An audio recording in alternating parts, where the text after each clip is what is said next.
Welcome to another episode of the Idealcast with Gene Kim. This episode is made possible with support from Launch Darkly. Get total control of your code to ship quicker, reduce risk, and reclaim your nights and weekends.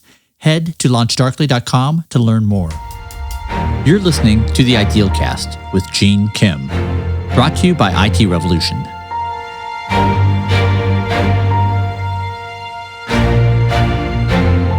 Today, I am so delighted that I have on Dr. Ron Westrum, Professor Emeritus of Sociology at Eastern Michigan University. His name will be so familiar to anyone who has read the State of DevOps reports that I had the privilege of working on for 6 years with Dr. Nicole Forsgren and Jez Humble from 2013 to 2019. This is the cross-population study that spanned over 36,000 respondents that allowed us to understand what high-performing technology organizations look like, as well as what are the architectural practices, technical practices, and cultural norms that predict high performance. And without a doubt, some of the most key insights into what cultural norms might look like were made possible by the Westrum organizational typology model. In that model, Dr. Westrum asserts that there is a continuum of safety cultures that fall into three general categories: pathological, bureaucratic, and generative. I'm quoting from his 2014 paper, A Study of Information Flow, A Personal Journey. Pathological organizations are characterized by large amounts of fear and threat. People hoard information or withhold it for political reasons or distort it to make themselves look better. Bureaucratic organizations protect departments. Those in the department want to maintain their turf, insist on their own rules, and generally do things by the book, their book. And generative organizations focus on the mission. How do we accomplish our goal? Everything is subordinated to good performance, to doing what we are supposed to do. It is difficult to overstate how much the work of Dr. Westrum influenced our thinking, and it features prominently not only in the State of DevOps research, but also in the DevOps Handbook and Accelerate books. And yet, as much as so many of us in the DevOps community has read Dr. Westrum's work, few of us have actually seen or heard him talk, which is why I was so excited when I was CC'd on an email between Dr. Westrum and Dr. Forsgren. I almost fell out of my chair. I reached out to him to see if we could talk, and holy cow, I learned so much, and he helped me connect some very disparate but very important dots. For decades, Dr. Westrum has studied complex organizations from medicine, aviation, and the nuclear industry. And in 2013, he wrote a book which I absolutely loved called Sidewinder: Creative Missile Development at China Lake.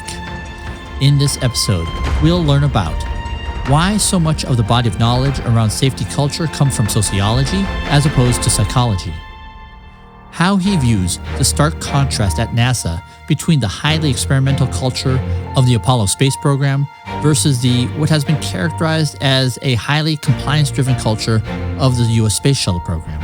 He has some very insightful and very useful opinions on what would have been required to bring that experimental culture back. The origins of the Westrum organizational typology model and some of the insights that led to it, the very important notion of a technical maestro and why he views it as so important to get the outcomes that we want, and what he thinks should ideally happen when things go wrong in complex systems. This was such an interesting interview, and I learned so much from it that I asked him a week afterwards whether we could record a follow-on with some follow-up questions, and I'm so grateful that he said yes. So this is part one of a two-part interview. Dr. Westrum, I am so honored that I have the opportunity to interview you. So I've introduced you in my own words. Can you introduce yourself in your words and describe what you've been working on these days? Sure. So I'm basically an organizational sociologist. I specialize in the sociology of knowledge, which is how people find out about things in terms of what I do. And I've been fascinated by organizations since I was probably in high school. And when I went to college, that's what I studied. And at Harvard, I studied with Harrison White, who was a brilliant theorist who had a PhD in physics and in sociology, unusual combination. When I got to Chicago, I was very fortunate to work with Albert Wohlstetter, who was probably something like the world's expert on nuclear strategy. And then I worked briefly for the Rand Corporation eventually I went to Eastern Michigan University and I began working up the stuff that I was trained to do, and eventually wrote a book, a textbook on complex organizations. So that was in 1984. And it was in 1984 that I first saw this book by Charles Perrault on accidents. So that really got me going. And I was really fascinated by the stuff that Perrault was doing. And very shortly thereafter, got together with people in the aviation community, Jim Reason and Irving Janis and others, people from NASA and so forth. This was just a time that cockpit resource management was becoming popular. And cockpit resource management is basically working on information flow, getting the effective flow of information from the pilots so they can safely navigate the plane. So from that, basically, I didn't invent CRM. This was other people who were in NASA, the airlines, and so forth. But I got really interested in this stuff. And the other thing is that the aviation industry got really interested in me. I'll just tell you an interesting anecdote. Is that I remember going to a meeting one time where I was probably the only sociologist present. And so a very nice guy was, worked in Canadian safety research, came up to me and he said, "I can't understand why you're here. Why are you here?" So the next day I gave a talk and he came up to me again. He said, "My God, thank God you're here." And I thought, okay, they understood.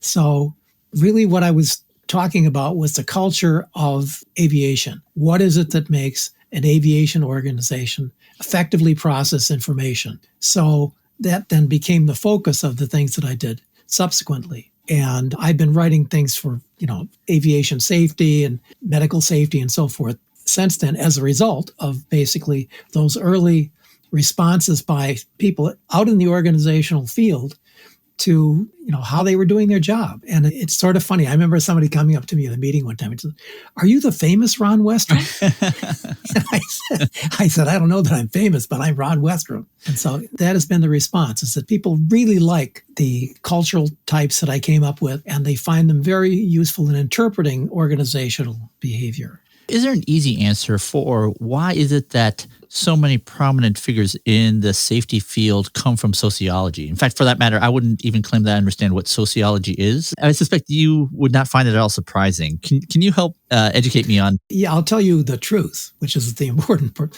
So the thing is in aviation studies, basically, in terms of what we've been looking at, what is it that determines safety? It's mostly been psychologists, either human factors people, or people who are interested in cognitive psychology. And so I'm actually, believe it or not, a standout in the sense that I'm a sociologist. Perrault is a sociologist too. And actually, there were more people like Jim Reason, who was a psychologist, and Irving Janis, who was a psychologist. But the truth is, what we're really looking at is social psychology, okay? What's the difference between social psychology and sociology? Well, that would be a long discussion.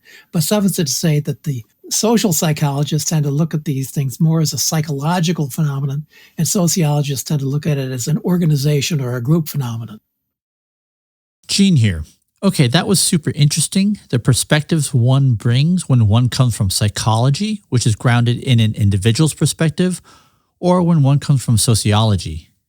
Dr. Westrum will speak more about that in just a second, but I wanted to break in for a moment and make a couple of observations about the work around airline safety.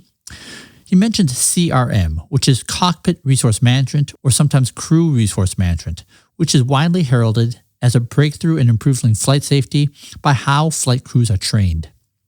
I'm reading from the Wikipedia entry on CRM. It is a set of training procedures for use in environments where human error can have devastating effects. Used primarily for improving aviation safety, CRM focuses on interpersonal communication, leadership, and decision-making in the cockpit of an airliner.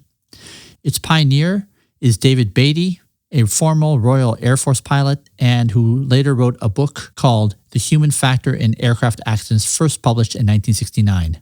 He wrote a more mainstream book called The Naked Pilot, The Human Factor in Aircraft Accidents, which was published in 2011.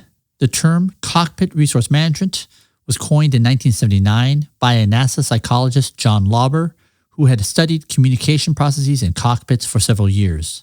While retaining a command hierarchy, the concept was intended to foster a less authoritarian cockpit culture where co-pilots were encouraged to question captains if they observed them making mistakes.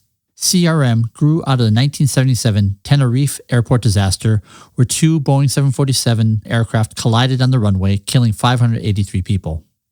A few weeks later, NASA held a workshop on the topic, endorsing this innovative training. In the US, United Airlines was the first airline to launch a comprehensive CRM program, starting in 1981. By the 1990s, it had become a global standard. Okay, lastly, CRM is concerned with the cognitive and interpersonal skills needed to manage resources within organized systems, as opposed to the technical knowledge and skills required to operate the equipment. In this context, the cognitive skills are defined as the mental processes used for gaining and maintaining situational awareness, for problem solving, and for decision making. Interpersonal skills are regarded as communications and the range of behavioral activities associated with teamwork. Okay, there are so many interesting papers and stories that we could go into here. I've seen so many documentaries on this topic and read so many papers and transcripts of airline disasters. But I think there is one that is worth going into more detail, and that is United Airlines Flight 232, which happened in 1989. I will revisit this incident during the next break-in and contrast it with some other well-studied incidents. Okay, back to the interview. When you gave that talk, what is it that people heard that said, oh, your work is relevant here, and that there's a perspective that you bring that is useful, that might have been primarily seen as a psychological phenomenon? Well, I think the thing is that culture is terribly important when we look at organizations, because culture basically is what essentially sets the organization's parameters. Just as each of us have a psychological reality that's set by our internal parameters and our life experience and so forth, organizations likewise have a set of parameters that are set by their experience and their orientation. And so if you begin to ask yourself, well, what is it that it's going to get an organization to do really well, then culture is going to be in there. It's going to be one of those things that is very important. The problem with culture is that it seems like an airy-fairy kind of thing. It's sort of gossamer. It doesn't really have a sort of hard meaning for people until you realize that many of the hard outcomes in aviation, the hard outcome might be hitting the earth with your airplane. Hard outcomes are shaped by basically the organization's culture. After the Columbia shuttle exploded, many people inside NASA said, we've got to change the culture. At the time that NASA did what it did, I was working with Lockheed, and we were basically looking at that sort of organizational culture in Lockheed. And this was a very important thing for Lockheed because they knew that NASA was going to be looking at their organizational culture. At just that point, NASA decided that it would actually pay for a big study of organizational culture in NASA. Now, NASA is a huge organization. It's got maybe 10 national laboratories and so forth, an amazing amount of hardware and software and people and so forth. So this was going to be a very, very powerful study, potentially. However, they also really did not want to do it. The reason I know that is because the way they set it up. They said, okay, first of all, everybody has to submit their request for funds in 3 weeks. Now, remember, this is an organization with 100,000 people, and they're all rocket scientists, and you got to submit your proposal in 3 weeks. So I, of course, joined a team, and the other people on the team were, in some cases, even brighter than I was, which is really nice. And so we submitted, a proposal and was cordially turned down. And the organization that got the proposal specialized in lost time accidents. Keep that in mind for a moment. So their specialty was basically avoiding slips and falls and things like that. So they also had to do in 6 months some major change in the organization. Now, remember how big this organization is. Remember how many professionals and their qualifications are part of this. So after 6 months, they did a survey, basically, and they asked the managers and the workers how much change has been present. Well, they were delighted to hear it from the managers that something like 46% thought significant change had taken place.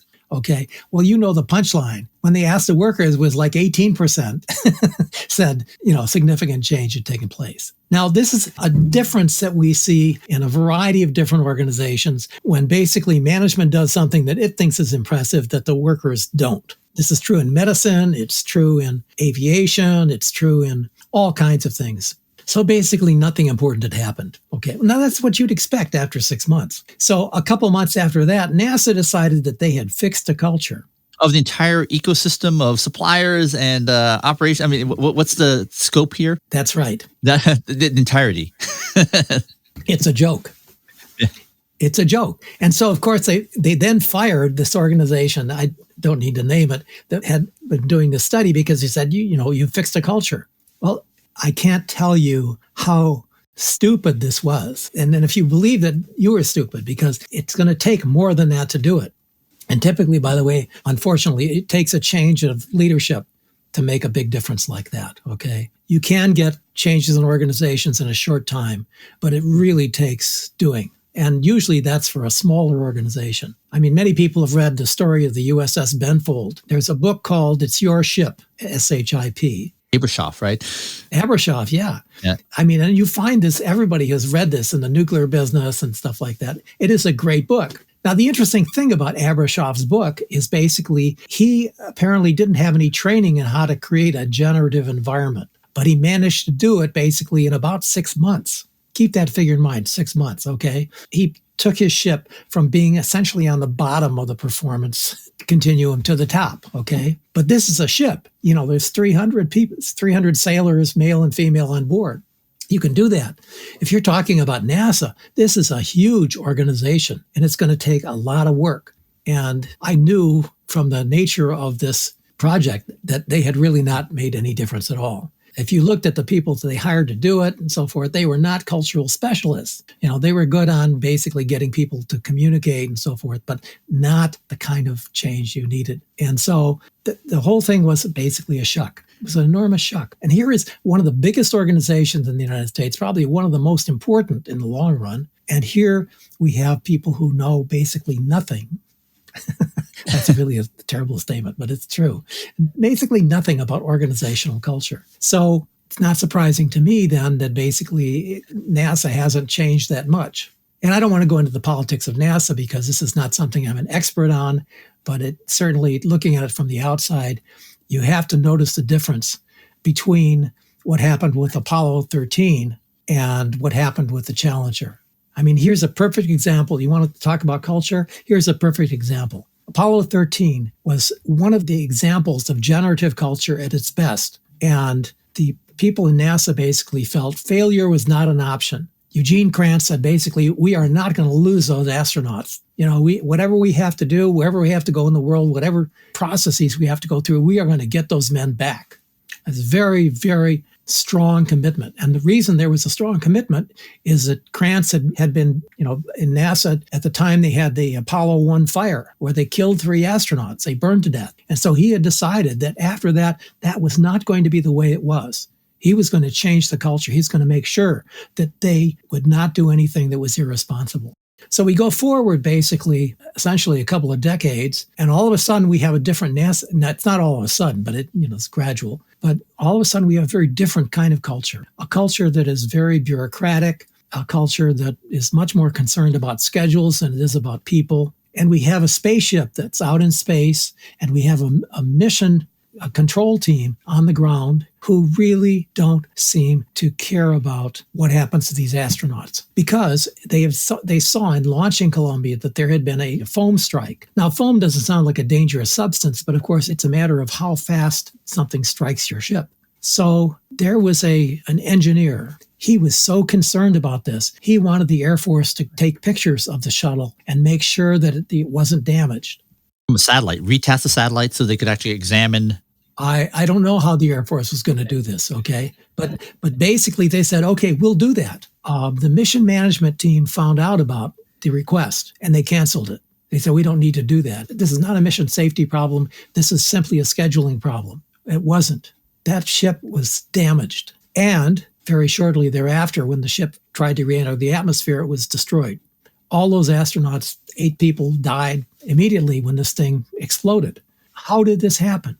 Why was it that they didn't pay attention to the people in the organization who were literally demanding to get the pictures that they needed to find out if this ship was safe? So here's a perfect example of cultural differences. And that was why, after Columbia, NASA said they had to find out how they could change the culture.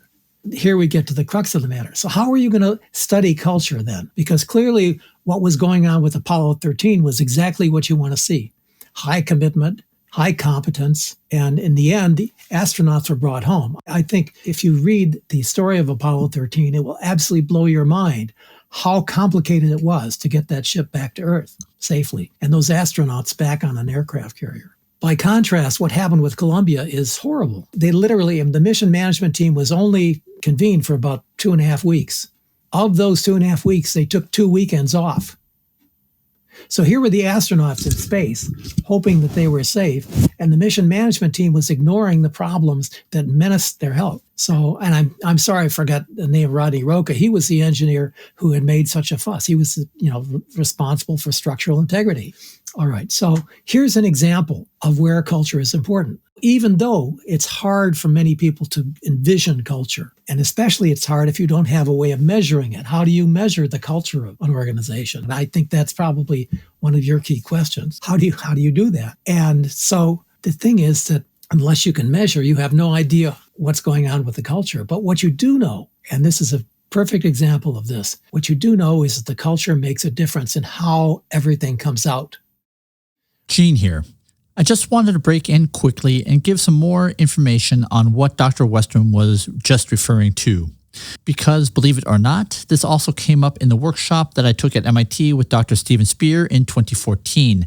So I finally found a citation to this. It is CBS News, March 14th, 2003, 2 months after the Columbia disaster. Quote, NASA official William Reddy, associate administrator for spaceflight and a former shuttle commander himself, told Columbia Accident Investigation Board he did not consider asking for a spy satellite inspection of Columbia's left wing during the doomed ship's mission because the agency had already concluded the shuttle could land safely, end quote.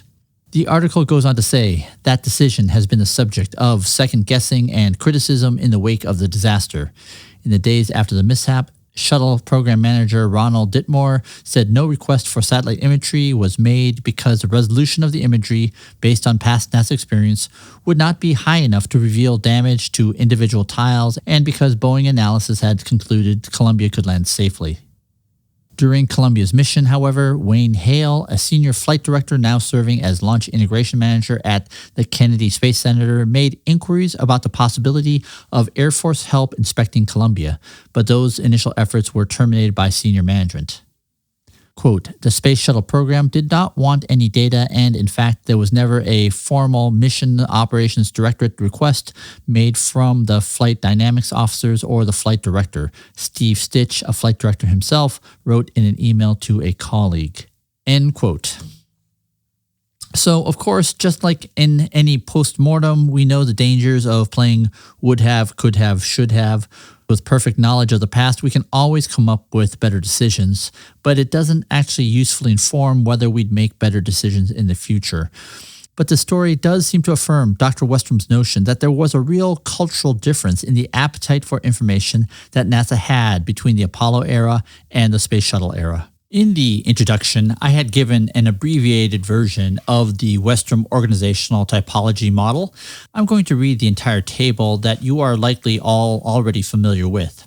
So there are 3 columns in this table: pathological, bureaucratic, and generative. In pathological, it is characterized by information being hidden, messengers of bad news being shot, responsibilities are shirked, bridging between teams and functional groups is discouraged, failure is covered up, and new ideas are crushed. In the middle are bureaucratic organizations, where information may be ignored, messengers of bad news are tolerated, responsibility is compartmentalized, bridging between teams and functional groups is allowed but discouraged, the organization is viewed as just and merciful, and new ideas create problems. Whereas in generative organizations, those mostly high performers, information is actively sought, messengers are trained to tell bad news, responsibilities are shared, bridging between teams and functional groups is rewarded, failure causes a genuine sense of inquiry, and new ideas are welcomed. I think clearly we are hearing those norms of the bureaucratic culture of the Space Shuttle program versus the generative culture of the Apollo era. So, in my first break-in, I had mentioned United Airlines Flight 232 in the context of crew resource management, which through training had transformed the dynamics and information flows within the airline cockpit. Flight 232 is so interesting and memorable for so many reasons, but it is also credited for saving so many lives in this particular disaster. I'll read from the Wikipedia entry.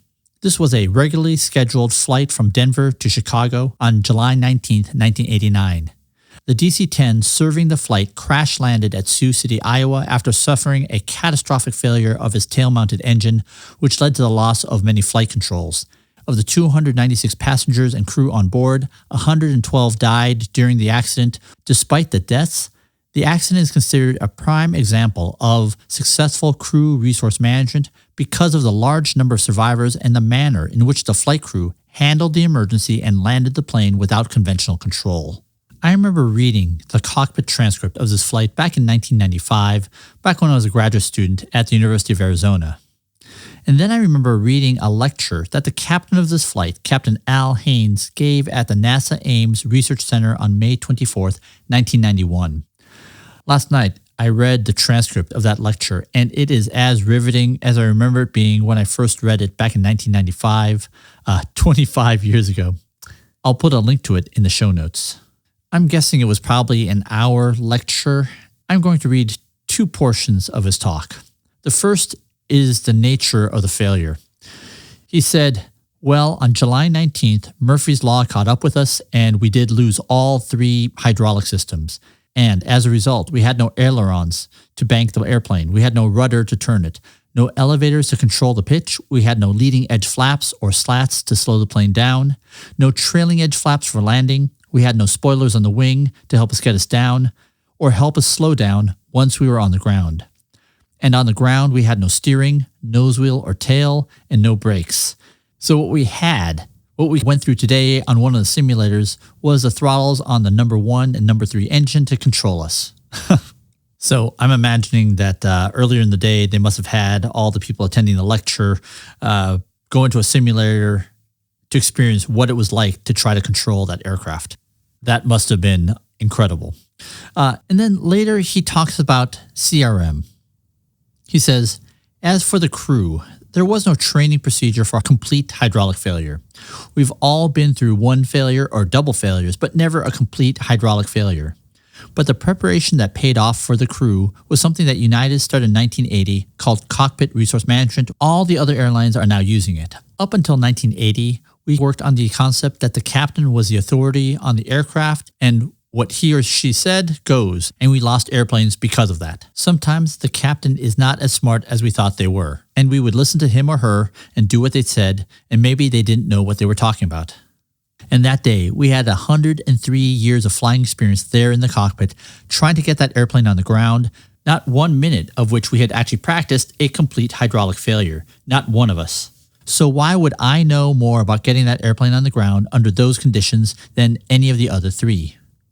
So if I hadn't used CRM, if we had not let everybody put their input in, it's a cinch we wouldn't have made it.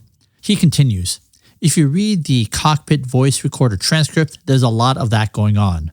When are we going to put the gear down? I don't know. How are we going to get the landing gear? Maybe one of two ways. Let's try it. So in short, Captain Hayne concludes, CRM really paid off.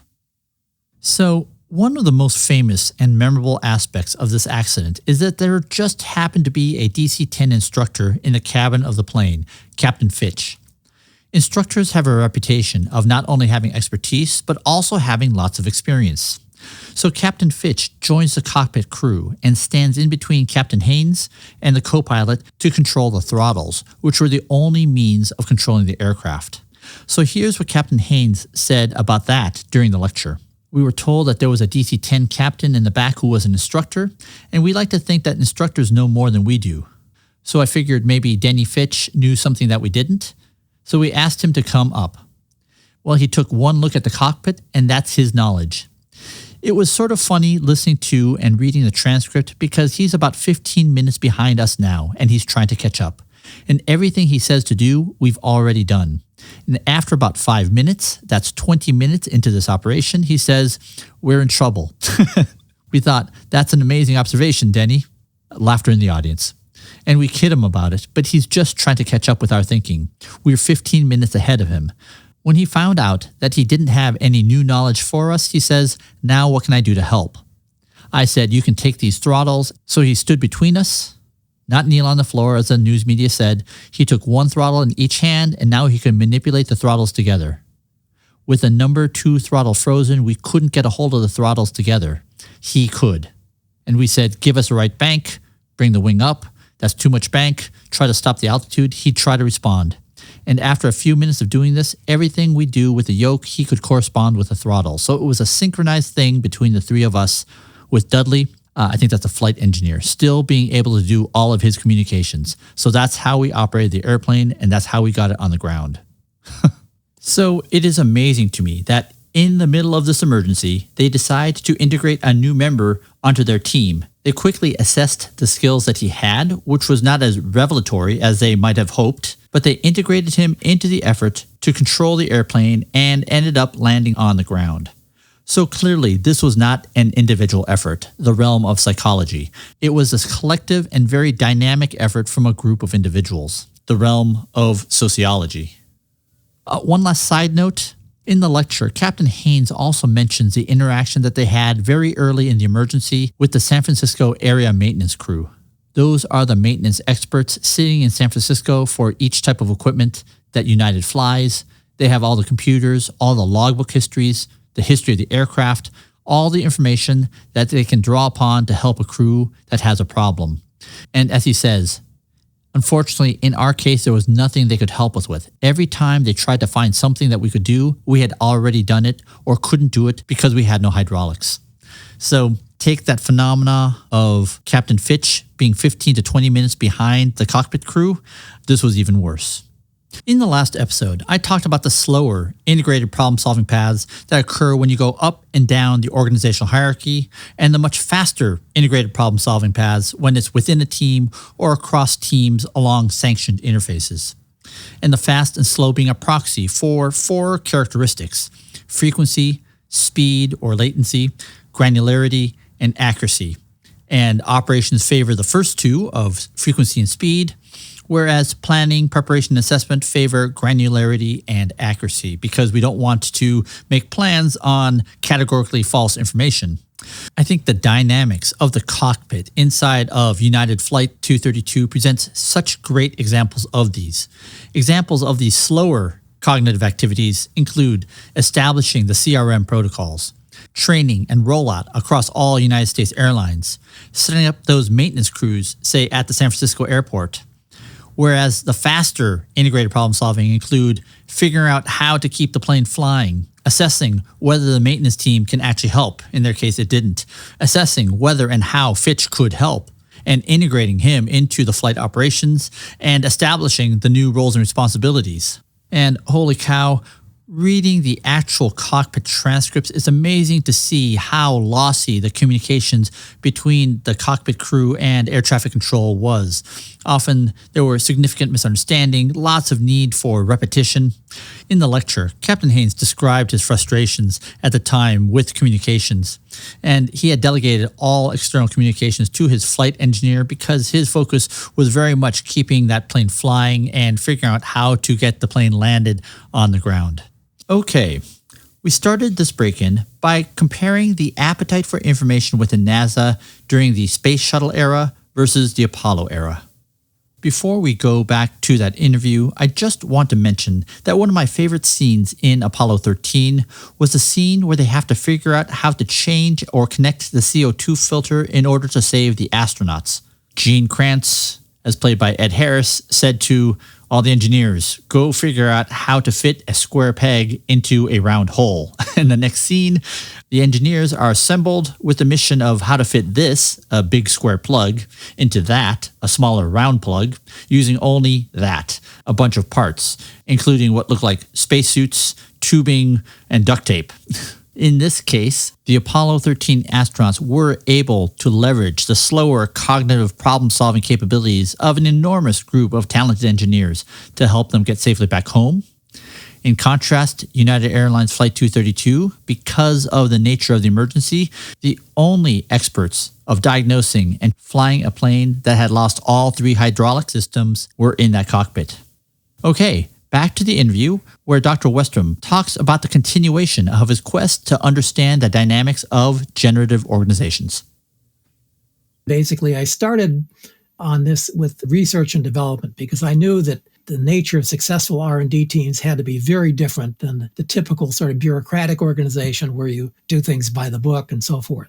So what I did is I began to think about, okay, so what is the nature of the culture that is going to be highly successful in very complicated things? So this is a really key question, okay? Because this is what has motivated many people to talk about high reliability organization. Are you familiar with that category? It's been probably 10 years since I've read any papers there, but certainly familiar with the vast body of research. But please refresh my memory. The thing about high reliability organizations is they do things that are very difficult to do, and they do it on a routine basis. Now, Chuck Perot's book, it's called Normal Accidents. The reason that he calls them normal accidents is that you expect things to go wrong. The funny thing about high reliability organizations is you don't expect things to go wrong in the sense that you have a bad outcome. You may have mistakes and things like that, but you're able to essentially to navigate through problems and so forth and be successful in the end.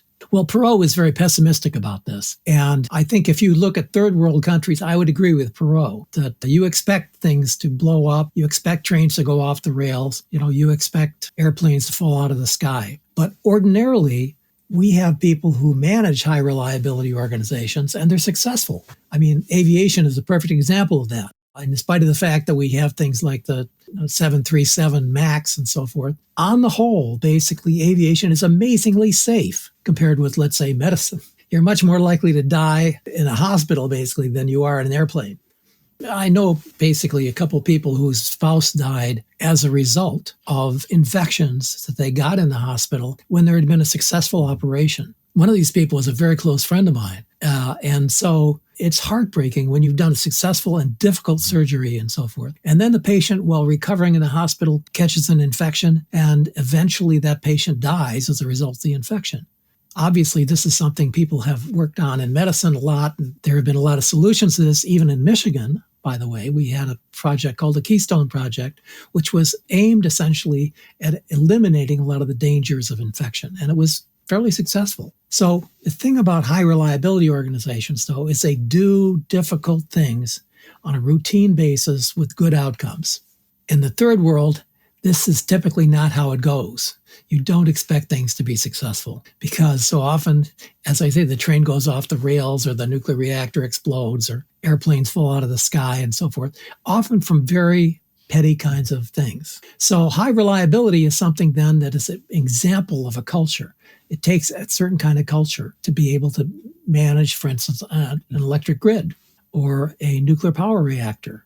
And in the United States, we've been very good at, actually, in many cases, inculcating a culture. In nuclear power, for instance, the nuclear power industry realized that if they were not successful, if there was another nuclear explosion, basically, sort of like 3 Mile Island, the nuclear power industry would literally go out of business. So they had to be perfect. How did they get to be perfect? Well, I'll give you an example. All right. So one day I got a call from the head of a nuclear reactor. I won't tell you where this was, but he called up and he said, Dr. Westrum, he said, you're supposed to know something about information flow. And I said, yeah. And he said, how do we make sure that we hear the faint signals? Now, in the nuclear business, basically a faint signal is something that's a precursor of an accident, but it's often difficult to see. It's not right in your face. It's one of those things that you think, well, here, that's an indicator that something bad is going to happen. All right. So the answer as a consultant, you don't ever want to be without an answer. The answer I gave him was, I don't know. I can't tell you how bad I felt. I thought, why isn't that I don't have an answer for this? So, of course, needless to say, I worked until I got one. But the simplest answer is basically you assure conditions for good information flow. And in this particular area, there are 3 things that you need. First of all, you need to have the employee identify with the organization. The employee has to feel that he or she is a part of this organization. They're not alienated and so forth. They're really totally engaged. All right. So that's number 1. Number 2 is you have to make available to people information that they may not have, immediately at hand. I mean, for instance, there was a famous nuclear reactor explosion in Japan. Well, it wasn't an explosion. It was a contamination that took place because the workers were trying to find faster ways to do things. Well, one of the faster ways to do things was to put together basically something that was only a subcritical mass, all right? And that was a killer. I mean, literally, it eventually killed 2 of the nuclear workers and so forth because it was not something the workers should have done. They should have had access to the expertise of the engineering people. But because there was a kind of silo, the technicians were on one silo and the engineers were on another silo, they didn't ask. Something similar, by the way, happened with the Hubble Space Telescope. The technicians who were working on the telescope had basically got one of the tests to pass by putting in some shims on the mirror. Okay, well, this didn't make a very big difference in terms of inches, but it was a huge difference in terms of the ability of this huge lens to focus, the mirror to focus. So they should have asked the engineers, but they didn't like the engineer. And literally every time the engineers knocked on the door where the technicians were working, they turned up the music. So when you've got silos like this where the information is not passing, it can be really terrible. And in the case of Hubble, what it meant is that a $3 billion space mission had to be put together to go and fix the telescope. Fortunately, the mission came out okay, but that was $3 billion later. And what would have happened if some of those astronauts on that mission had died? Oh, this is amazing. I'm dazzling. And I'll ask you another question, but you said there were 3 components. One was... Oh, I'm sorry. So the third component is empowerment. The worker has to feel that he or she has the ability to come forward and make a case. I know this has become a very big deal now with Amy Edmondson calls the fearless organization. And Amy Edmondson, I think, is a really fine researcher, a very good person. And she has made a very strong case that fear is a great danger for signals that organizations need to have. You don't want to have fear. So how do you drive out fear? Okay, well, that's a good question, isn't it? So anyway, that's the third element. So you've got identification, expertise, and empowerment. Those are the 3 things that you need to have. And that would have been a great answer to the question that this guy who was running the nuclear power operator had. But I didn't have it at the time, and I put it together later. But it's a logical embodiment of the stuff I've been doing. Could we just back up a little? Because you've mentioned words like generative, the opposite of generative, and maybe just to put some context for this question, having read your papers, I was dazzled by the precision of how you describe the beliefs, behaviors, values, information flows within organizations. So could you describe, what the 3 Westrum typologies are, maybe kind of beyond the tables, which I'm very familiar with. Maybe speak to each one of them and maybe even describe kind of the aha moment of, when did these things kind of crystallize into this, in my mind, it's almost like the Mendeleev periodic table. What was, it was obvious once you see it, but until then, right? Right. Okay. So let me answer your question. All right. So the first thing I did, I'm going to make this a lot shorter than it really took. But basically, I began to think, okay, so what is basically the case with people who are doing an innovation? How do they have to think? And the answer is they have to think in a generative way. They have to think what would essentially provide a sort of perfect solution to the problem. So they have to be very focused on the mission. And this is the key thing about generative organization, highly focused on the mission. Now, by contrast, if you have a bureaucratic organization, you're focused on the method. You've got a book of rules, you've got organizational norms, and that sometimes can work extremely well. And it works extremely well when everything is known. I mean, a good example would be the building of the Empire State Building in New York City, because here was something where Sterrett, the engineer in charge, was very, very, very organized. So he figured out exactly how this had to be done, and then they carried this out in 13 months. The Empire State Building went up in 13 months. And if you've ever looked at any of the pictures of the workers out on the, the 70th floor or something like that, out on a, steel beam, eating lunch, okay? In the wind, right? I mean, in the wind, yes. And just getting me out on a beam would be curtains, I'm afraid. Okay, so that's the distinction number one is basically... Oh, wait, I'm sorry. So why did you bring up the Empire State Building? The fact that it went up in 13 months? Because they knew how to do it. Mm-hmm. Sterrett knew how to do it. Now, when you've got something like the aviation system, and you can't necessarily do things by the rules, you have to have expertise and skill and stuff like that. And even more complicated, you've got a nuclear power source, you've got an electric network. A lot of times you can't predict in advance what kind of information you need. You have to figure out how you're going to do this on the spot. Okay, Apollo 13 is a perfect example of basically generative organization. They did not know how they were going to do that in the beginning. I mean, when they realized that that tank had blown up in space, what were they going to be able to do to get back to Earth? And fortunately, the people at Grumman on Long Island had thought through at least an issue associated with it, which was that they might need to use essentially the moon lander as a sort of lifeboat. And it was because they used the moon lander as a lifeboat, they were able to cut down on the amount of power and oxygen and so on that was being used, because the moon lander needs a lot less oxygen and power than the command capsule. Okay. Do you understand? Absolutely. I love the Gene Kranz book. It was just dazzling beyond belief. Yes. So the thing is then is that they had to have the confidence and the expertise to be able to put all that together. Now, this is very different than the Empire State Building, where they actually knew how to do it. There was a formula to do it. And so if you've got a formula, you can have a bureaucratic organization, and it's just fine. So one day, I was at one of the auto companies. I don't want to say which one. And I realized that in addition to the two categories I'd set up, generative and bureaucratic, there had to be a third category, pathological, okay? Because that's where I was. So I thought, okay, so now we've got three categories, okay? The sad thing is many of us work in pathological organizations. We don't expect things to go wrong, in most cases, in every day. But in a pathological organization, they can go wrong every day. Where did I learn about this? Well, one of my students said that my father used to work at Fisher Body. Fisher Body was an organization associated with General Motors. And he said every day when my father drove to work, he would get sick on the way to work. That's what living in a pathological environment is like. Because basically the pathological organization is oriented toward pleasing the people at the top. It is what they want, what they need, and so forth that drives the organization. Just the opposite from generative, where the mission really takes priority. For bureaucratic organizations, there is something in between, basically that the structure or the rules or the department or whatever is basically the focus. But for pathological organizations, the focus is power. All right. Well, that's great if you're on top. But if you're not on top, it's pretty stressful. The British did a famous study called the Whitehall study. I don't think you probably heard of it. But in the Whitehall study, what they discovered is the chance of having a heart attack went down every level you went up. People on top had the least heart attacks. People on the bottom had the most heart attacks. Now consider that basically everybody in Britain, in principle at least, has the same health system. So what was the difference between the top and the bottom? And the answer is power. So if you're powerful, it tends to make you healthy. However, if you're not on the top, if you're somewhere down in the innards of the organization, then it's a very dangerous place to go. And people's reaction to that on a health level is often sickness.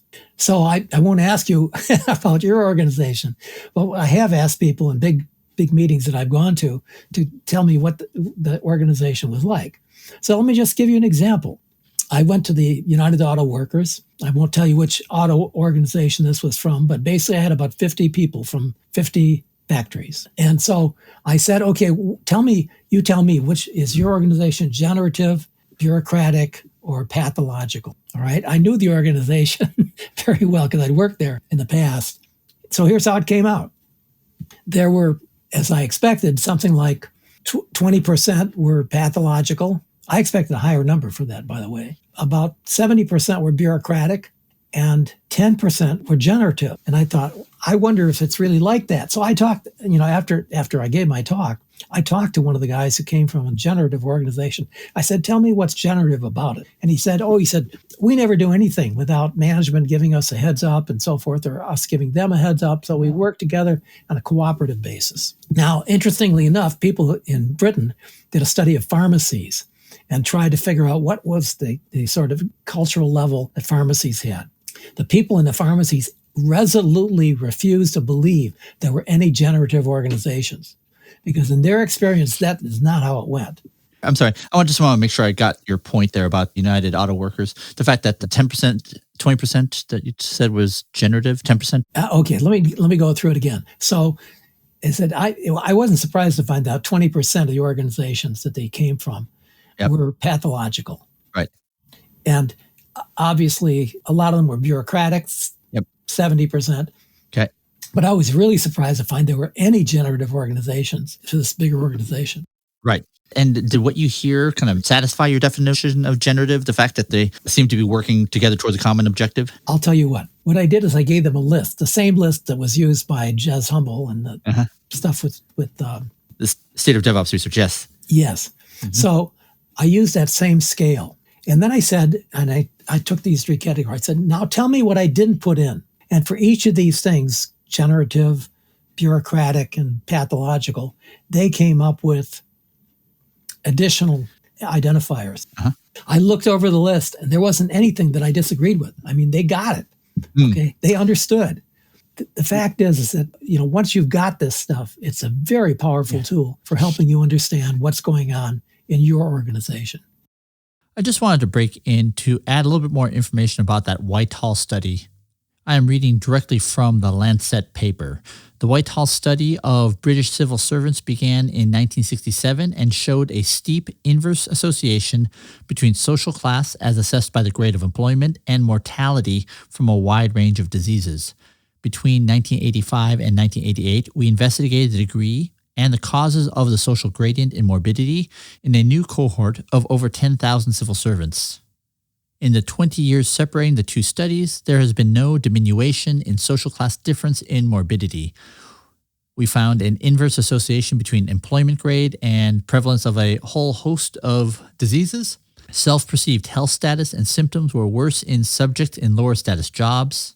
There were clear employment grade differences in health risk behaviors, including smoking, diet, and exercise, in economic circumstances, in possible effects of early life environment as reflected by height, social circumstances at work, for example, monotonous work characterized by low control and low satisfaction, and in social supports. In their interpretations, I'm just cherry picking a couple of sentences. Men in the lowest grades had a 3-fold higher mortality rate than men in the highest grades. They explore other factors that could relate to morbidity, such as smoking, obesity, less leisure time, physical activity, blood pressure, height. But they say even after controlling for standard risk factors, the lowest grade still had a relative risk of 2 times higher mortality compared to the highest grade.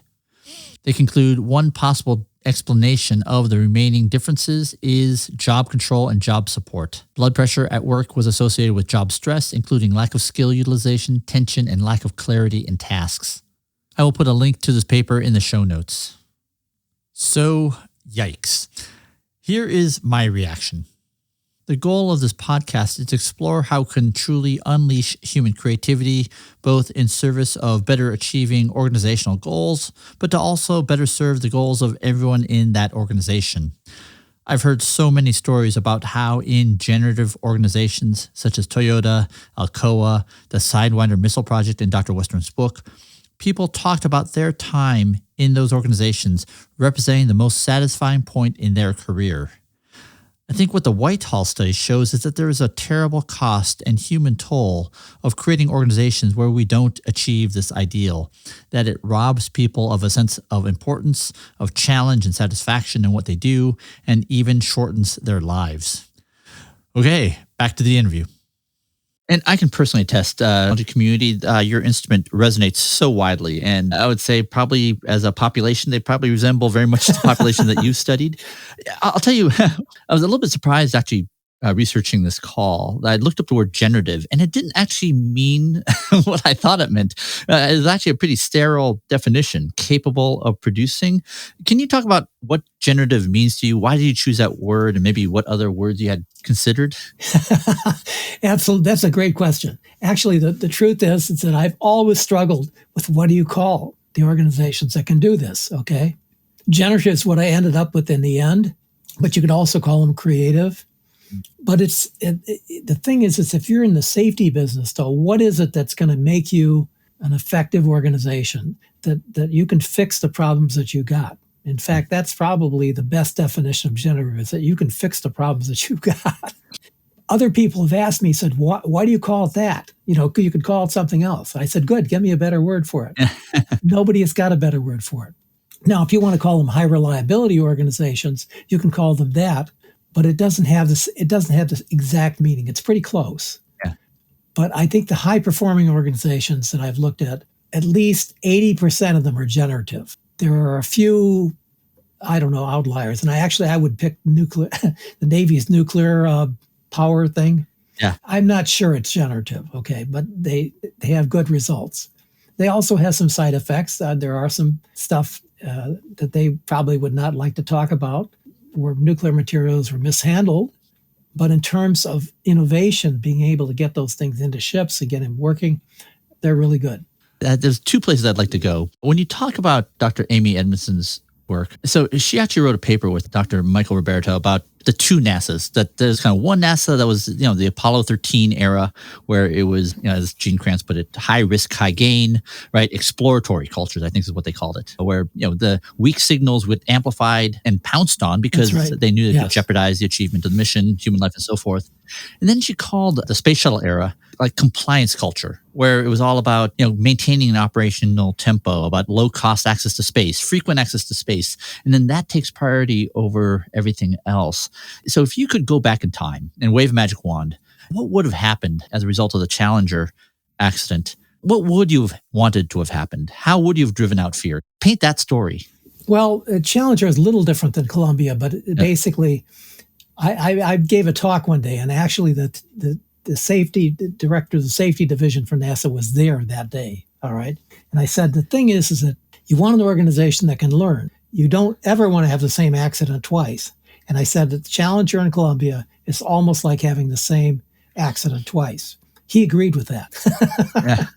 I mean, I'm not going to tell you who he was and so forth, but that's the deal. So the thing is that, what was the common factor with Challenger and Columbia? So one answer was they really cut back on safety. I mean, in both cases, they had cut back substantially on safety, like 80% of the safety stuff was cut. All right. That's not a good sign if you're going to be in that spaceship. Okay. And most of those people have gone away who are typically watching over you. This is at the same time when they're sending retired senators to space. They're sending school teachers into space, right? This is kind of a very odd juxtaposition. Yes. Okay. So if you wanted to characterize those two kinds of things, compliance culture is another way of saying bureaucratic. But the thing about Apollo is that there was a gold-plated program. If people in the program wanted something, they got it. And they got it in spades. Okay. So basically, the program was being driven by the mission. By the time they got to the shuttle, I don't know what happened to the technological maestros, okay, that were there during Apollo, but they weren't running the show. They were smart people. I'm sure that the mission control people were probably pretty good, but the people who were in the trenches were not the same people. So if I was going to give you an anecdote about NASA, I wouldn't pick that. I would look at basically how they decided to go to the moon, because here was an example of an answer that came up by somebody very, very low in the organization. In fact, was not a particularly important individual in the organization, but he actually had the answer. But what I remember is basically he came from a laboratory which was not basically the sort of kingpin laboratory for space missions, but he had figured out that the right way to do it was to use a lunar orbit. So using a lunar orbit was something that he had to support with all kinds of facts and figures. So the first time he gave a talk about this, he was basically laughed out of the place. Everybody, people who were really smart made fun of him, but he was sure that was the right way to do it. So he went back and he basically did a whole bunch of new calculations. And he came back again. Well, this time he still didn't have numbers that convinced people and so forth, but they listened to him. And then there was a third and a fourth try. And he finally got to the point where Wernher von Braun stood up in a meeting and he said, does anybody not think this is the right thing to do? So that's one of the characteristics of a generative organization, is that people are really interested in getting the mission done. And how it gets done is less important than the fact that it does get done. I am grateful that Launch Darkly has sponsored the DevOps Enterprise Forum for the last 2 years, where 60 of the best thinkers and doers I know come together for 3 days to create written guidance for the top problems facing this community. It's always been one of my favorite professional activities that I get to participate in. This sponsorship from Launch Darkly makes possible the publication of this year's DevOps Enterprise Journal, where all of the hard work of this year's forum participants, as well as all the other journal authors, are published. Launch Darkly is today's leading feature management platform, empowering your teams to safely deliver and control software through feature flags. By separating code deployments from feature releases, you can deploy faster, reduce risk, and rest easy. Whether you're an established enterprise like Intuit or an SMB like Glowforge, thousands of companies of all sizes rely on LaunchDarkly to control their entire feature lifecycle and avoid anxiety-fueled, sleepless nights. Break away from stressful, nerve-wracking releases which so many organizations face. By decoupling deployments from releases, developers are free to test in production and ship code whenever they want, even on Fridays. If there's a problem caused by a feature, a flip of a switch can disable it without the need to roll back or redeploy code. If you want to make releases snooze fests and start deploying more frequently and securely with less stress, head to launchdarkly.com. I trust that you are enjoying and learning as much from this interview of Dr. Ron Westrum as I am. If you are, you should know that Dr. Westrum will be presenting at the DevOps Enterprise Virtual Conference, which will be from May 17th to May 19th. I hope to see you there. Go to events.itrevolution.com/virtual for more information.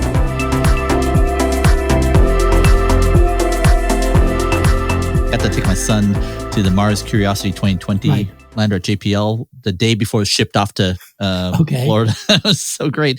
But apparently it's part of the Curiosity. No, it was the one before that. But the one with the very novel sort of landing vehicle where they lowered it on a crane.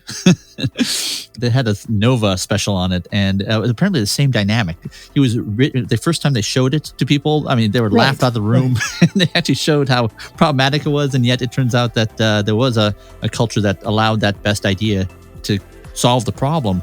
So I just love all these analogies. But maybe I can just go back to that question. So if you could go back in time, armed with everything that you have now, and plus I'm giving you a magic wand, right? Can you describe what an alternate path of events might have been that could have changed the culture at NASA? What would you imagine as a sequence of events that would have caused a different outcome?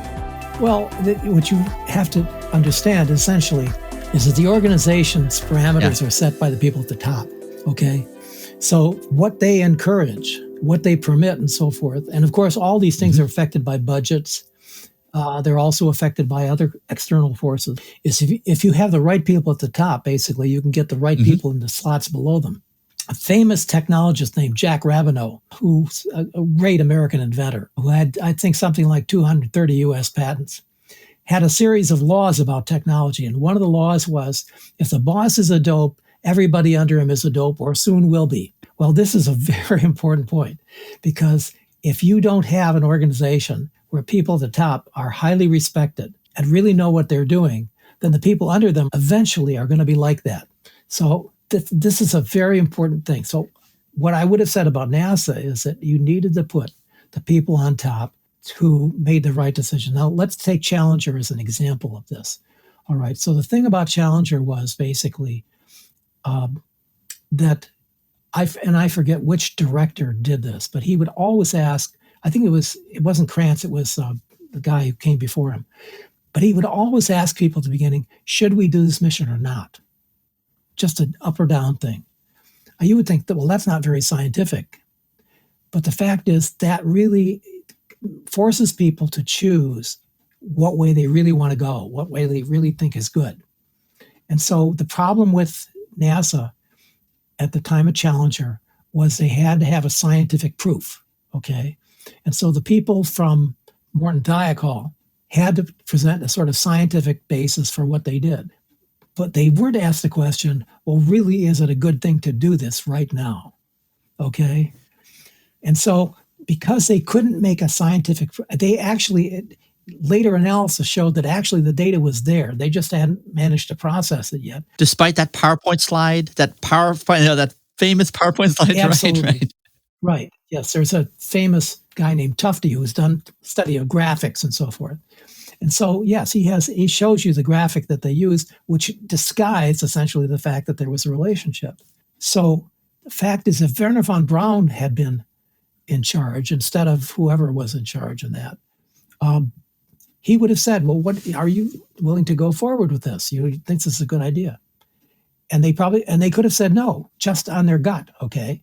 Now, that doesn't sound very scientific, but that actually is what basically you need to do. So von Braun, or somebody like that, who really had a lot of self-confidence, could have been able to take that and said, okay, we're not going to do it. If we don't feel good about it, we're not going to do it. But it was a bureaucratic organization. They needed some sort of science and so forth. And so it was Very interesting. yeah. This is something that I got basically. I looked at some of the, what did some of the leaders say about this kind of stuff? And so a lot of times, if you don't have a lot of self-confidence, you're not going to make a decision where you can't point out what it is that is wrong. They knew something was wrong, but they didn't have the guts, essentially, to go forward on it. And so, the guy said, well, if you can't prove we shouldn't do it, we'll do it. Just to double check. So the Ravenel, is this who you mentioned in the Sidewinder book? The Ravenel's laws? Yes, Okay. Jack Ravenel. He invented the system the post office uses for reading zip codes. So great. That's so cool. And then secondly, it seems like, there's a whole bunch of literature, I think, Thinking Fast and Slow, Kahneman, Tversky, Yes. right? They would say... Brilliant guy. Right. And I don't claim to have any mastery of the material, but I think what you're saying is that these leaders put a lot of credence and credibility in that sort of, what does the fast part of the brain, the bodily feeling of like, is this a good idea or not, versus the highly methodical, show the calculations. Well, it was interesting because it comes out with the contrary answer to the one that was actually the right one. In general, it is really true that the sort of reflexive answer is probably wrong. Mm-hmm. That's right. That is one of the... Okay. The question is who you're asking the question of. If you've got the right people, then their gut reaction is probably right.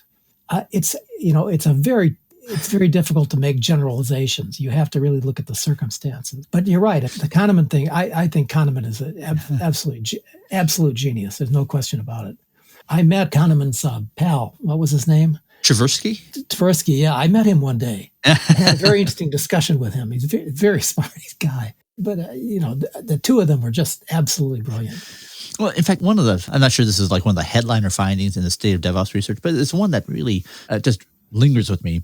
It turns out, this is correlative, not, can't make the assertion or prediction, but there's this marvelous correlation between like all the metrics, all the technical practices, cultural norms, and so forth, with one question you can ask on a scale of 1 to 7, to what degree do you fear doing deployments? So deployments are kind of where things integrate and blow up. It turns out, 1 is we have no fear at all, like we just did one. 7 is we have existential fear of doing deployments. And the way I've kind of always thought of it is that it just shows how good the human brain is at sort of associating, fear with problematic activities. And it seems like that question you're asking, up or down, right? You're essentially signaling kind of this feeling, right? You're, based on all your experience, expertise, go, no go. Does that resonate with you? One of the things that, like I said, it matters who you're asking the question of. Yeah. Okay. Because if the people at top are experts, this is very different from a situation where they're not. Yeah. All right. Where the expertise is somewhere lower in the organization. I will give an example from the Sidewinder book, which really shows the difference between knowing something and not knowing something. So one day, the technical director came down to the spaces that the Sidewinder team, and somebody described them as the sweaty spaces that we were using to develop this missile. The technical director, was this McLean or? It wasn't McLean. It was an admiral, actually. Uh-huh. But the admiral had been around. He knew something. And so he says, how's this Sidewinder project coming along? And the guy says, well, he said, we're going to be done within a year.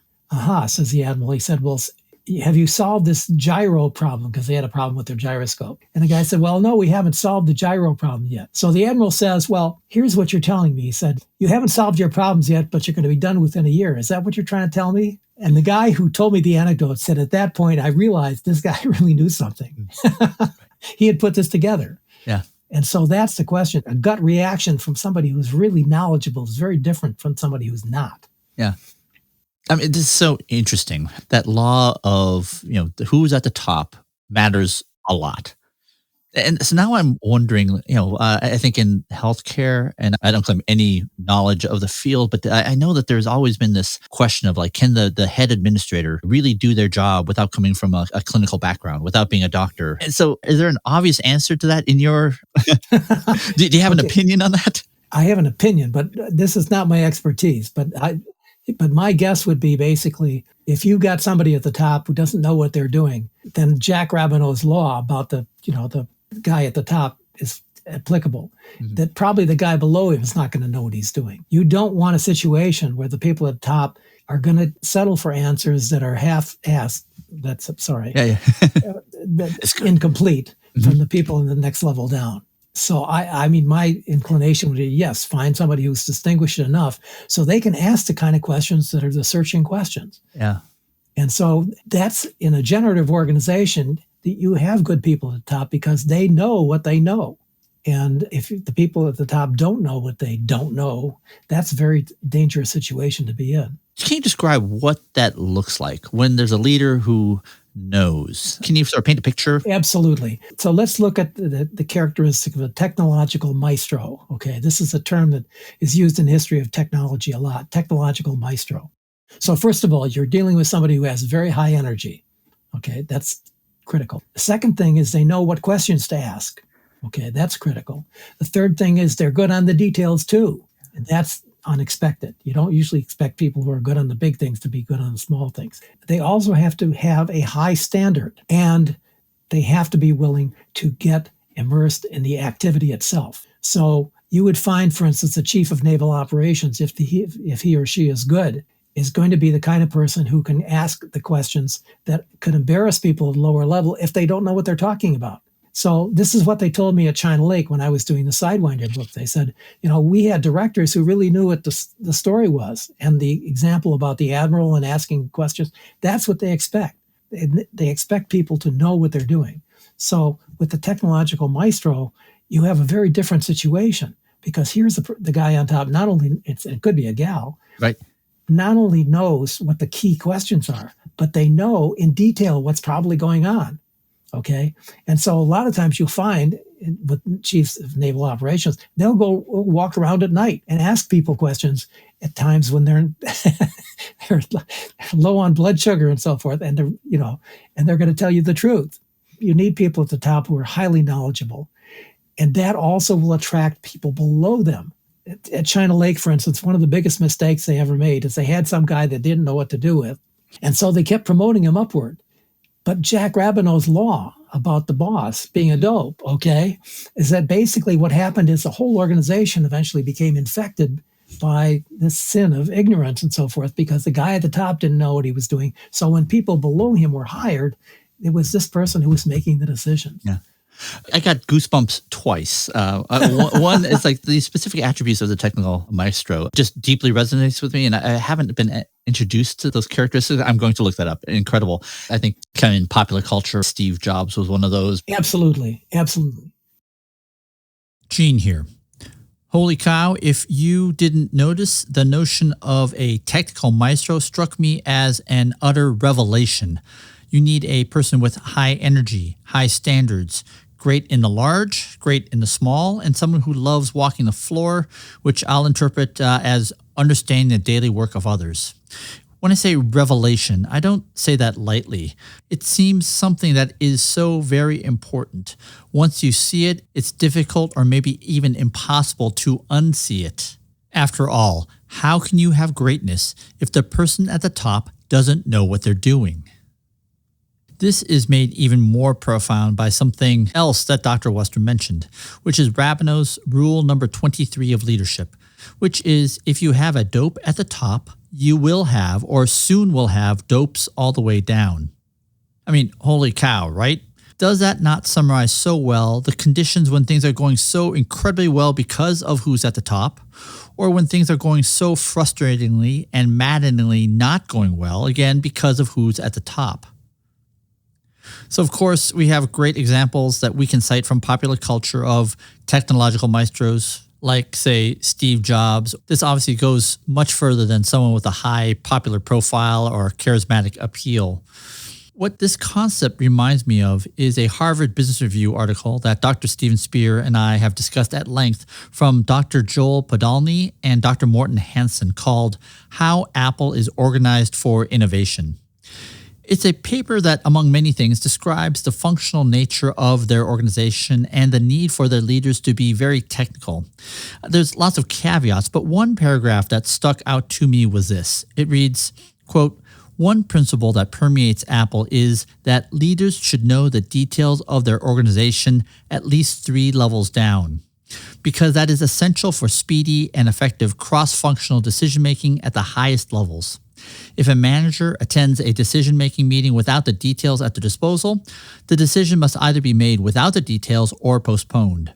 Managers tell war stories about making presentations to senior leaders who drill down into cells on a spreadsheet, lines of code, or test results on a product.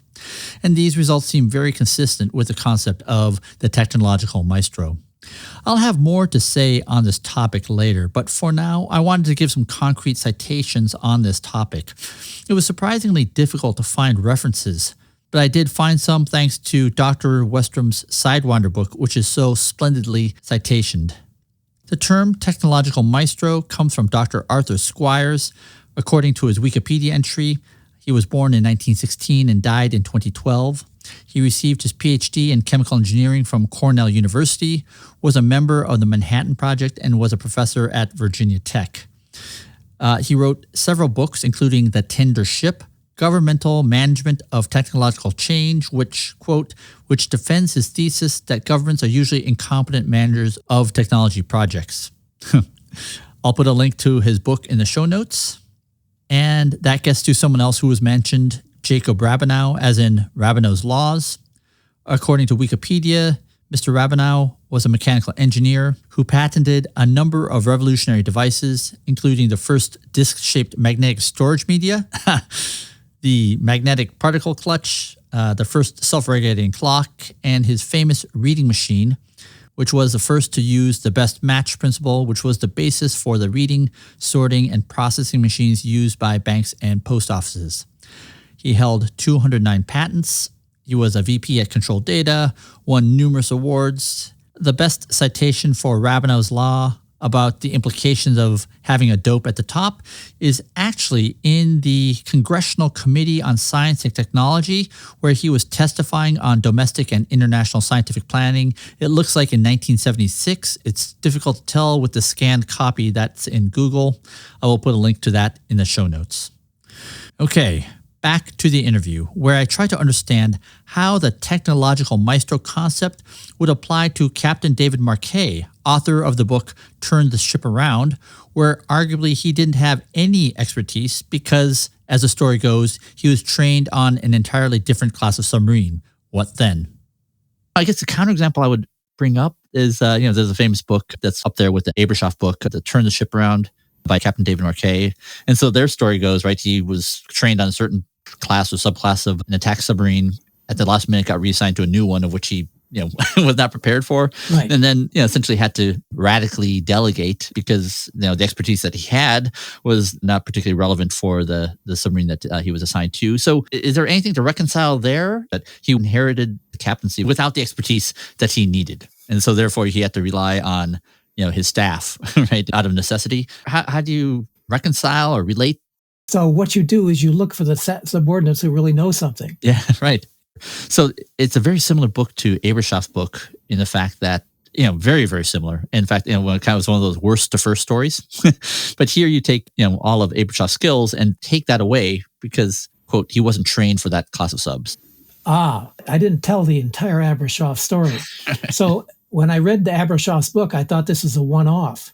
But then I looked at a book called Excellence in the Service Fleet, which has never been published. As far as I know, you can find it on the web. And so what I found is basically that they did a study where admirals were asked to identify the best captains. So the best captains basically had all the kinds of characteristics that Abrashoff had signaled in his book.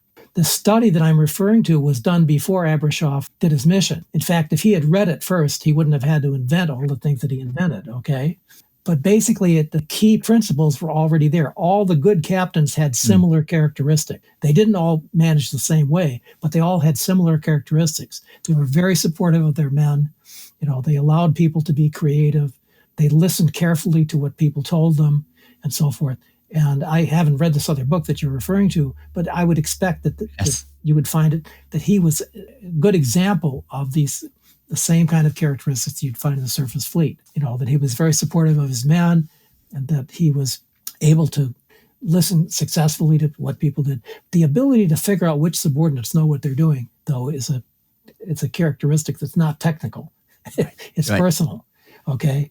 So at China Lake, for instance, one of the guys who was an early leader of the organization had this ability to talk to engineers in great detail to find out what they knew and why they knew it and what they thought was going to happen and so on and so forth.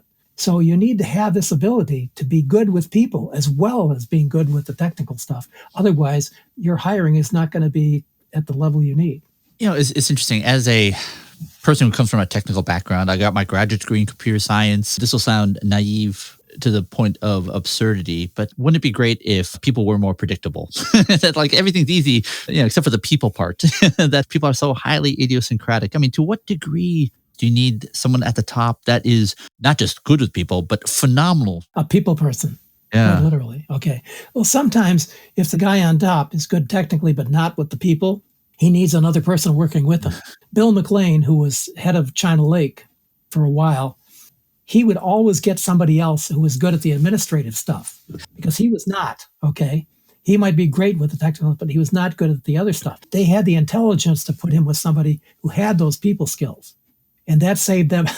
That saved him many times because Bill McLean didn't care. He was interested in the technical details. He didn't care about the people. So let's go to the scenario. I'm going to put you in charge of NASA.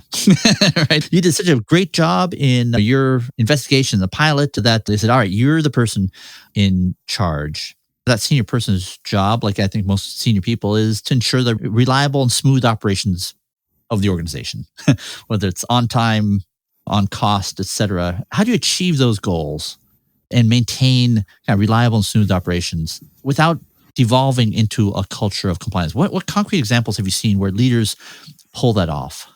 One answer to your question is looking at organizations that were bad that became good. So Abrashoff's book is a good example of how you turn an organization that's pathological. It was so bad, actually, that when Abrashoff came on board originally to take command and the other admiral or the other captain left, all the sailors cheered when his departure was announced, okay? So that's one of the things is that, first of all, you don't hire dummies. You hire people who are really good, who are going to challenge you. Understanding the technical part is very important so you can understand what people are telling you instead of just sort of going along with, well, this guy seems smart. Well, that's not good enough. You need to know the detail. But the other thing is having those people skills is a critical thing for commanding officers and an ability to build a workforce that's cooperative, that's mission focused and so forth. That's something that's very difficult to acquire if you don't have it naturally. And some people just don't. There are a lot of smart people who are not necessarily smart with people and cannot build a team, do not have a good workforce. There's some very interesting stuff at NASA in terms of how they build teams. There's a book called How NASA Builds Teams, and I can't remember the guy who wrote it, but he's got the best thing I've seen since sliced bread in terms of using essentially Myers-Briggs kinds of qualities to manage the workforce. So this guy's an astrophysicist. They don't teach people skills in astrophysics, but he was smart enough to pull all this stuff to help him design the teams and so forth. And the ability to be humble enough to realize there's something you don't know very well and there's something you need to learn when you have a new job. That's a very important skill, just being humble and being able to build up from scratch. So this book, How NASA Builds Teams, is really almost required reading if you're in a technical area. Let's go from that leader, right, who has all these, admiral qualities, but there are certain endeavors where the problem to be solved is so vast that you're dealing with thousands, tens of thousands, maybe hundreds of thousands of people. And so even as earnest as that person might be at the top, now you have to split the work up in teams. You have to have multiple levels of, presumably, right, some hierarchy. You have to get capable subordinates, okay? Yeah. If you want to find a person who is really good at this, the person who was really good at it was General Marshall, George C. Marshall. He was the person who could do all these things. So at the beginning of World War II, he literally was giving lists of generals. I mean, like hundreds of people. And he would go through the list and he would cross out the people who he knew were not any good. You could say, well, how could anybody know that much? But that's why they chose George Marshall to be the chief of the army, because he had that ability. And that he was a perfect example of a technological maestro. Interesting. My head would not have gotten there. By the way, I read the book, The Generals, and that was such a wonderful description. I know this is an impossible assignment. I read the 4-volume version of the history of General Marshall biography, And, you would say, well, gee, 4 volumes, that's really too much. You're just going to get totally bored. Okay. Every single volume had insights in it. I'll just give you one that blew me away, absolutely blew me away. When Queen Elizabeth was crowned in Westminster Abbey, you've got the coronation ceremony. So George Marshall comes in, he walks in the room, everybody stands up. So Marshall looks around to see who has come in, okay? But you have to remember, this was the General Marshall who not only had basically run World War II for the U.S., but also created the Marshall Plan, which saved England and many, many, many other countries. So they knew, it was obvious that Marshall was that highly respected. So he had those abilities. So he was a maestro. And I just thought, well, my God, I'm glad I got to volume 4 because I found this particular thing. But there were so many other things. And maestro of what? Clearly he was great at personal relationships, at strategy. I mean, what would you say he was a maestro of? Being a general. He knew how to train people. He knew how to motivate people. He could tell how well people were doing. He always told the truth. And that's a very difficult thing to do. He always told the truth. And he always was honest, scrupulously honest, to the point where it's almost boring. And the thing is, it wasn't that other generals were incapable. I mean, obviously Eisenhower and Patton and so forth were also were gifted. But Marshall had a unique skill, and the same kind of skill that's necessary to be a CNO. I've only talked to one CNO, it was Admiral Moore. But it takes a special person. And it's interesting to see what higher officers do and higher corporate officials do, is the ability to understand where the organization has to go next. So you can be a terrific person by the assessment of your workmates and so forth, but if you can't figure out where the organization needs to go next, you're not going to be able to cut it. And this is the difference between being a vice president and being a good department head. And these characteristics, to what extent can they be learned? On a scale of 1 to 10, 1 is like, no, you're born with it or not. 10 is, no, these are all not attributes, but these are skills that are learnable, teachable and learnable. I would plump down on you got to have it from the beginning. Maestros learn from other maestros, no doubt about it. They recognize each other. But of course, even maestros can make mistakes. I mean, I'll give you an example. Vannevar Bush, who was probably the smartest technologist in the United States in World War II, a really brilliant man, thought that you couldn't put a atomic bomb in a missile. And he was famous for having said, basically, intercontinental ballistic missiles are just not going to work because you can't put an atomic bomb in them. He was wrong, okay? You can't be perfect, okay? That's perfect is too high a standard. But talented, yes, absolutely. And it's interesting, the number of things that we owe to Vannevar Bush. He did the first pre-electronic computer that was effective, differential analyzer. He was really brilliant in terms of creating an organization in World War II, a National Brain Trust. He also came up with the idea, he had an essay called As We May Think, which is the basis essentially of a lot of the internet. Brother, do you find that all disheartening or dissatisfying that, if creating these generative cultures are what's required to get, amazing outcomes for every industry, for our most important societal goals, that is dependent on that leader that we put on top? Do you find it all disheartening that if these skills aren't learnable, that it's primarily, right, those that you're born with? I mean, it seems like not the most hopeful. No, on the contrary, is that you'd have to be willing to search out these people when you need them for national tasks. I mean, if you read books on World War II, you will find out that there were a lot of technological maestros in World War II. Vannevar Bush was one of them. There were people working for Ford who were really geniuses. There were people who built ships, Chrysler and so forth, who built ships and did all sorts of stuff with steel production. There were a lot of maestros, but you have to feel comfortable with them. And maybe is the implication that they're not so scarce. They're out there. We just need to find them and acknowledge these gifts that they have. Absolutely. Yeah. So the thing is, if you don't have gifts, are you going to want somebody who's really smart, working for you? Here's one of the big mysteries for me. So you can find your subordinates that have all these attributes that are trustworthy, right? And hopefully they hire their subordinates and so forth. But then you end up with this other problem of the information flow between all those nodes in a graph. So just maybe using computer science terminology, right? You structure these organizations that are, let's say putatively hierarchical in nature. It seems to me, in my experience, there's these things have two extremes of how information flows, right? In one, like in the book Team of Teams, in the before picture, right? Everything required vast escalations. You had to go up 8, 9 levels and then go down 3. And at the picture that kind of emerges at the end of Team of Teams is you had, same general structure, right?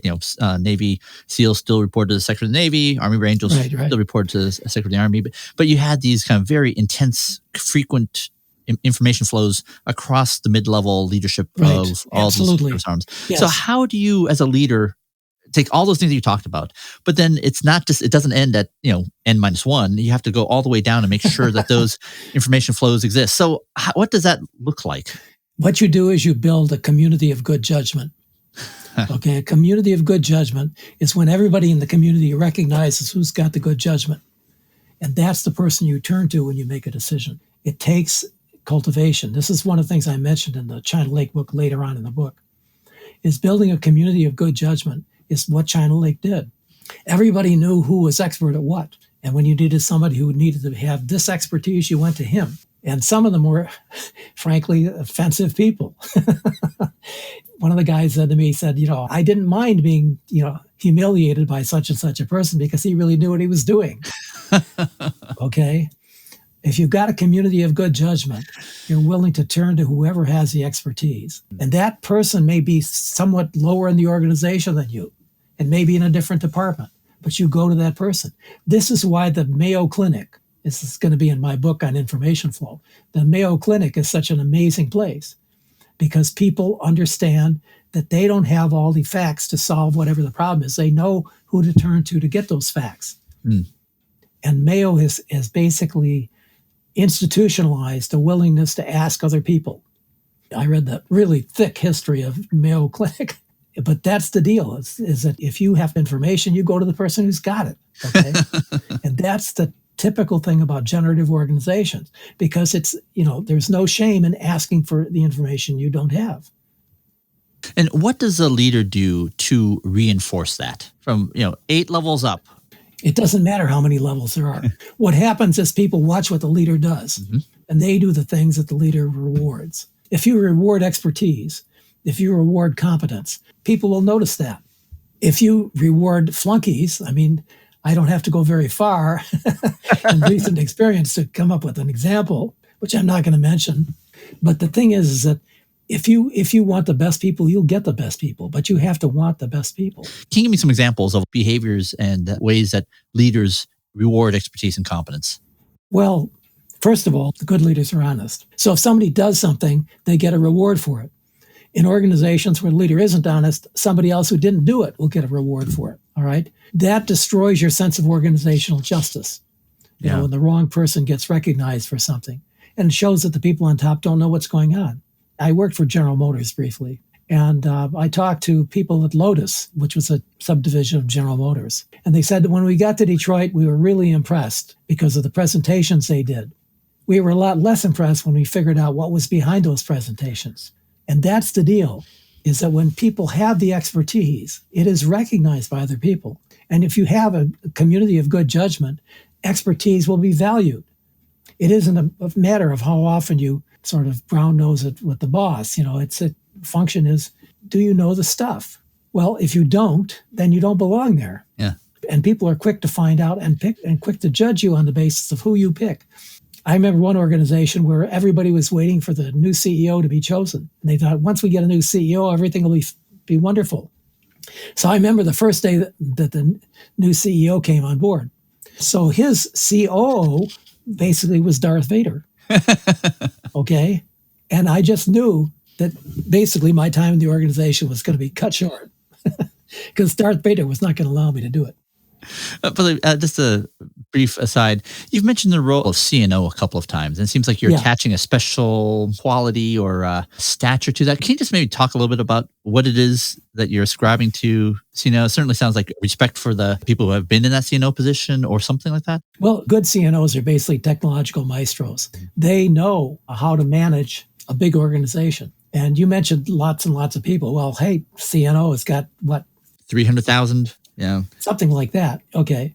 But they don't lose track of what's going on. And they're willing to work 12 or 14 hours a day because that's what it takes. And so when I talked to Admiral Moore, I didn't I didn't ask him how he managed to do it. What I found is even making an appointment with him was tricky because he wanted to know where I was going to be before I talked to him and where I was going to be after I talked to him. When you're dealing with a person who tend to not let things go flapping, and they look at all the different issues. And so it's not surprising to me when there was a fire on the Forrestal, and there were a couple of reports that came out of that. Admiral Moore took those reports and drilled them down into the Navy organization, and he asked for periodic reports about how things were coming along, learning the lessons that had been taught by the Forrestal fire. Can I ask what the nature of the work that you're doing with Admiral Moore was? He was one of the project engineers for Sidewinder. No kidding. Yes, I mean, he was the experimental officer on the base. And oh, that's so cool. Well, yeah, but those guys were different. I mean, they understood, and they understood that Bill McLean was very smart, even though he was not very good at conversation. Yeah. And often spoke elliptically and so forth, but he had abilities that they knew how to maximize. Yeah. So Steve Spear, he said something to me a couple weeks ago that literally made my jaw drop. And he said, you take a look at healthcare systems, hospitals, some of them can get of the vaccines available 100% into people's arms. Some of them can do like 30%. Right. You take like school systems, once the decision is made to return to in-person learning, some can turn on a dime and execute immediately. Classes go in person. Some require weeks, months, or even quarters.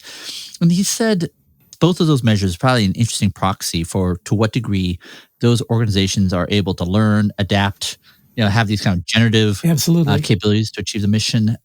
Yep. Can you react to that? And why, if you believe that, why do you believe that? Well, because that's the truth, is that if you look at the variety of organizations you've got, I mean, look at World War II, building Liberty ships, okay? So they got to the point where, and I don't remember the exact numbers, so don't hold me this, but basically they got to the point where they were building a ship a week. That's incredible if you know how ships are built, okay? So what happened is it didn't start out that they were building a ship a week, but they got better at it all the time. There's a book called Forge of Democracy. Oh, such a great book. Oh, I love it, yeah. And there are lots of technological maestros in that book. The building of the plant in Detroit that turned out the B-26s and so forth, that was an extraordinary example. They was originally a consolidated liberator, basically, then just a liberator. That was absolutely unbelievable. And the engineer from Ford, now I can't think of his name, who did that, he was a genius. He really knew how to do something very complicated that a lot of people would not have been able to do. I mean, that building was, a mile long or something like that? Just being able to think of an assembly line that's that long. Yeah. And being able to get it so everybody, worked on it and so forth. He wasn't a sweetheart, but he was really very, very gifted when it came to doing the things. And there's lots of people like that. But those people don't do well when they threaten, basically, the egos of a lot of people who are basically bureaucratic leaders. Uh-huh. So it's sort of like one of my friends who was in the advertising business who did a wonderful campaign for this organization. And so the guy from the head of the organization comes down to the advertising agency and said, well, I'm really impressed with the campaign that your guy did for us. I said, can I talk to him? And they said, no, he's been let go. So why did they let him go? And the answer was because the client would soon learn who it was, and he would hire that guy to do the job. Okay. Right. So if you're a mediocre manager, you don't want to hire, a whiz-bang to come in and make you look bad. On the other hand, if you have the humility, the necessary humility, a servant spirit, then you will hire the guy who's really good, not the guy that makes you feel comfortable. And if the guy makes you feel uncomfortable, it's because he's better than you. Great. That's what you need. But I think that's an answer to your question. Yeah. Actually, so connect the dots. Why do you believe that, especially in these hospital situations of which you've seen plenty of, what do you think is happening in those organizations that are able to get these 100% vaccination rates that is not happening in the ones that are mediocre? Well, the answer is very simple. You unleash creativity, okay? So the first thing you do is you ask anybody in the organization who's got an idea what their idea is. Then you put a committee together to consider those ideas, and you take the best ideas. Now, sometimes I mean, I know a fair amount about corporate creativity. I could give a lecture on that. But the basic point is that you look for the people who actually have the ideas and you empower those people to put them into effect. Mm-hmm. I mean, if you want a good example of this, look at something like the development of the Post-it note. Okay, here's an example where basically the answer was way down in the organization, but as soon as somebody recognized that that was an answer, other people then got onto that and they got the Post-it note developed. The guy who did it was Art Fry. I talked to Art Fry one day. In fact, I had him over to General Motors to give a lecture and so forth. But at 3M, they had a variety of things to surface good ideas, okay? A lot of organizations don't want to surface good ideas because they'll interfere with the ideas you've already got. So are you willing to be superseded? Fine, okay. But a lot of people aren't. They're not willing to have somebody who's smarter than they are. Right. And then paint what's happening in the organizations that are getting 30% vaccination rates. Oh, well, they try to do it the normal way. And the normal way isn't going to work. I mean, let me give you an example. Well, when the personal computer came out, IBM had a heart attack. And they knew that their ordinary processes would not result in a personal computer in any reasonable time. So they created the Skunk Works. Okay. Yeah. And they took, I think, 20 engineers and sent them down to Georgia or something like that. Boca Raton, Florida, I think is famously what it was. That's right. So the thing is, there are times when you know you're not going to be able to do it the ordinary way. So you do it an extraordinary way. The same is true of the invention of the P-80 shooting star at Lockheed, basically. Kelly Johnson, who was a brilliant engineer. The military I can't get the numbers right and so forth, but they said basically, if you can do this in 180 days, we'll give you some additional benefit. Yeah. He did it in 141 days. Yeah. And what he did is, instead of using the factory, which had 3 shifts going, this is middle of World War II, he built a tent. He got a circus tent and put it next to the Burbank branch of Lockheed. And with this circus tent, and it was in a very smelly place. That's why they called it the Skunk Works. That's right. And in 141 days, they got the job done. Mm. The Skunk Works then did a whole series of airplanes, like the U-2 and so forth, the stealth jet and so forth. Yeah, right. All of which basically were done in the way that the Skunk Works had learned to do it. So the thing is, not everybody can work in an environment like that. It's too scary, okay? But the people who can really love it. So Kelly Johnson at the beginning said, we're going to have something called the Dinosaur Committee. And the Dinosaur Committee is going to get rid of all the red tape that's associated with the development process. And so that's what they did. So they shrunk the development process down to something where they could do it very fast.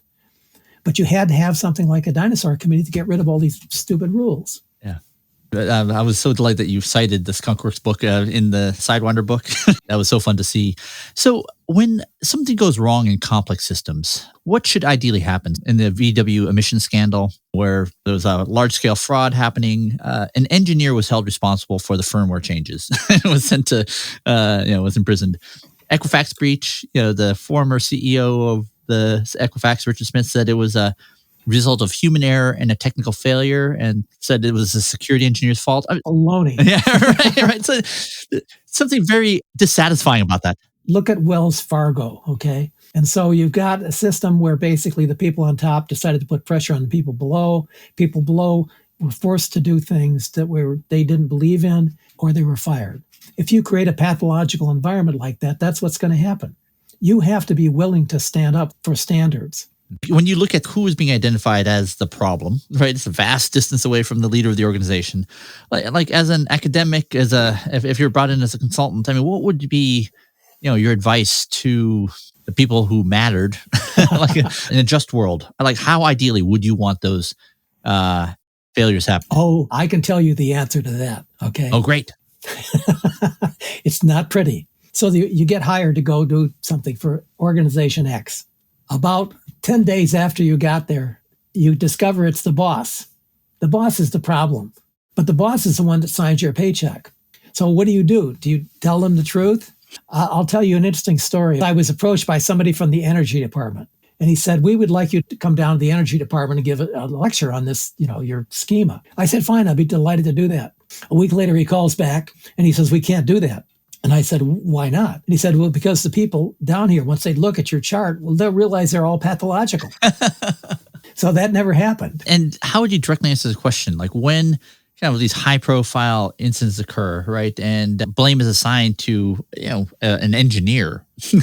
If you were on the board of that organization or you were the consultant brought in to sort of figure out how to, fix the culture in a just world, who is held accountable and how is that done?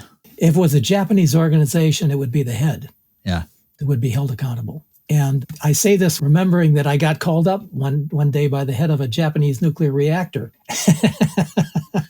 And he said, we obviously can't continue with the kind of culture we've got because after Fukushima, we need to do things in a different way. I said, you're right. So I sent him a paper, but I'd never heard from him again. But the interesting thing is that Japan, basically, the high level is the people who would think about harakiri as a result to deal with the shame of having caused a problem. Just to connect the dots, you're saying in a more just world, that is the people who need to be held accountable are the people at the top, not the people on the bottom. Yes, absolutely. Yes. I mean, there is a question of how high you want to go. Right. But believe me, these things don't happen in a vacuum.